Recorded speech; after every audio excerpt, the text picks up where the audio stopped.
Next, we are going to talk about DOM event listener, right? So the event listener is nothing, it's a function, right? Listener means what? When you are performing an action, what will happen? That means very simple meaning, we have a submit button. When I click on submit, what is going to be happen, right? That is action. What action is going to be triggered? That is something like called as event listener. So the event listener is a function that wait for the specific events to occur on a element. So on any element, the particular specific event will be happening, right? Like sign up. When you click on submit, sign up only is going to be happen. So a specific event will occur, right? That is actually about event listener. Okay. So when you want to add the event listener, we have few example like button click, mouse over, as we have seen, right? We have several DOM events. So when mouse over, what will happen? On click, what will happen, right? When you are going to click the button. When you have some image, you want to some shadow of the image or some image should be highlighted, then you are going to use such event listener. So you can see the example here, the syntax. What will be the syntax? That means your element dot add event listener, right? You are going to add the event listener, then what event and function, and use the capture, right? Let's see that what are these things we have used in this method. Event is nothing, the type of event you are going to listen. For example, click, you are going to use one click, double click, or you are going to use mouse over, right? So these are the type of the event, that is event will be happening on the, so event category you are going to use that one. Function, whatever we have passed in argument. So function, the function to execute when the events occurs, right? What function you are going to execute, right? Either addition of two number, when I click add, then it should perform addition of two number, right? For that function. Then use capture, this is optional argument, right? It's nothing, it's a boolean that will define the event flow. That means the event is processing or not. If you want, you can define, otherwise you can leave. But by default it will be false. If you want if you want to allow this as a true, then you have to write the if as a true. So let's see that how it is going to be executed or how you are going to define in the program. So you can see the example, I am using document.getElement by ID. So whenever you have a button, I have to give some name of the button, right? Some ID of the button. So that name is nothing, it's my button. What I want on the button, some event listener should be there. So I am adding add event listener. What event listener will be there? Event is going to happen click, and then it is going to call the function, right? So what function will be there? Alert you click the button, right? Very simple, click on the button. So when you see we have the different function. Even you want handle click, alert, you can give the alert message directly. Button clicked, you can define this like button, then you have to call the same way which in previous example we have seen that, right? We have created a variable and then we have accessed those variable, right? The same way you are going to do here, create a variable for button.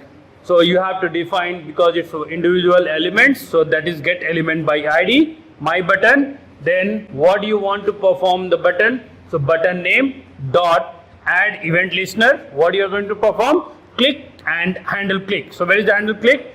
This one. So this function will call. So here in this example, the first one, you can see that I have defined the function here itself. But in this, what we are doing, function is defined outside, right? And then I am calling the function there directly. You want to remove any event listener, then even you can remove by using remove event listener method. So these are the very basic examples of the DOM event listener. Okay, now we'll perform the task what previously we have executed. We'll take same example and I will add one button which I have added here. Once again, I want to add, what I'll do, I'll put it on the top. So for adding button, we have tag, that is button. Okay, you have to define the ID, right? So similarly, ID, some name you have to give, the ID name, my button, button btn1, whatever you want you can define. I'll give my button. Okay, and then you close it. After that, what you want, the on button, what should be there? I will right click me. Okay, save it. When you see, look at here, the result, it will be like this, right? So I have a button, but you can see that nothing is happening, no action is getting performed, right? Because we have not added any event on the particular button.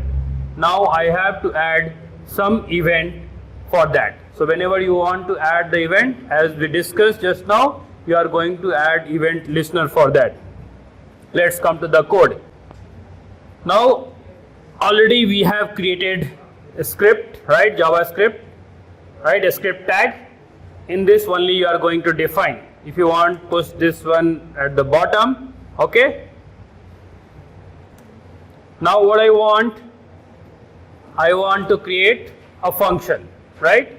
So some function should be there when you want to handle click. Now we saw that, right? We have used the function name as a handle click, right? I will create a function, right? Function, you know very well, when you want to create function, you have to write function name. So function name, you can write anything. So it was given as handle click, right? Okay, something, whatever I want, just write down. Then I will give alert.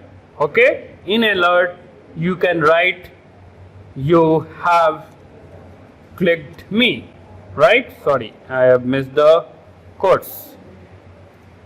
Okay, semicolon. This is done, right? So I have created a function. That means I have defined the function. What will happen? Now so far we have not done the function, right? Function call is not happened. What is going to trigger? Action is not performed so far. So what I'll do, I'll get the button element. How to get the button element? You have to create a button variable. So I'll create btn, whichever you want. Okay, is equal to what I want here. What I want this button to be added where? Where you are going to add? Where you are going to add? Bottom only answer is there. We are going to use document dot get element by id, and you are going to define your, similarly, what is the button name we have given? My button, right? My button. Okay, this is my button is done, right? After this, what you want? You have to add the event listener. So function definition is done. You have added an element, right? Now you have to add the event listener, right? So event is there, but the listener is not there. So what I'll do, I will add btn dot, what I want to add, event listener, add. So you can see that the moment you write add, automatically it is giving suggestion. So I'll add event listener. So event listener, already I said you right, you have to use the two things is compulsory, third is optional, right? So what I'll do, I'll use here something, I will write click, okay, and I have to call function. What is the function name? Handle click, okay, semicolon. Okay, so this is done, right? So we have done till here. Save it. Once you click, you can see here you have clicked me. That's the function. That means event is triggered.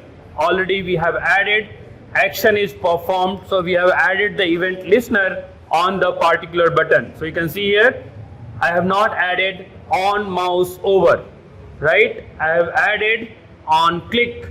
When you click on the button, what event will be triggered, what function will be happening. So when I click on that, there is the alert box will appear. Even if you want to change anything, you can change here. So this how our DOM event listener works for in the JavaScript.